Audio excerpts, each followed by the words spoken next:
মাত্র 3 মাসের মাথায় এই যে চন্দ্রগঞ্জ উপজেলা এটা থানায় ছিল, দীর্ঘদিনের দাবি ছিল, আন্দোলন সংগ্রাম করেছেন, লড়াই করেছেন থানার জন্য।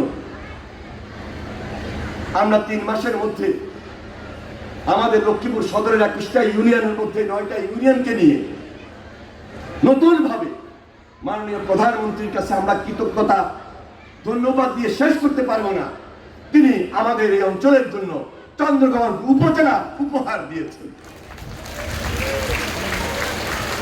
আমরা প্রধানমন্ত্রীকে ধন্যবাদ দিয়ে শেষ করতে পারবো না, কৃতজ্ঞতা প্রকাশ করে শেষ করতে পারবো না। সুতরাং নতুন ভাবে আজকে চন্দ্রগঞ্জ উপজেলা আমাদের সাজবে, নতুন ভাবে প্রশাসনিক এলাকা তৈরি হবে।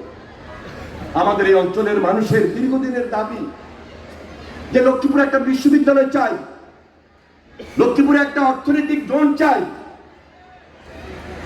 যেহেতু আমরা সম্পূর্ণভাবে কৃষির উপর নির্ভরশীল এবং লক্ষ্মীপুরের মানুষের দাবি কৃষিভিত্তিক অর্থনৈতিক অঞ্চল, এর জন্য আমরা চেষ্টা করছি। লক্ষ্মীপুরে একটা মেডিকেল কলেজ প্রয়োজন, তার জন্য আমরা চেষ্টা করে যাচ্ছি।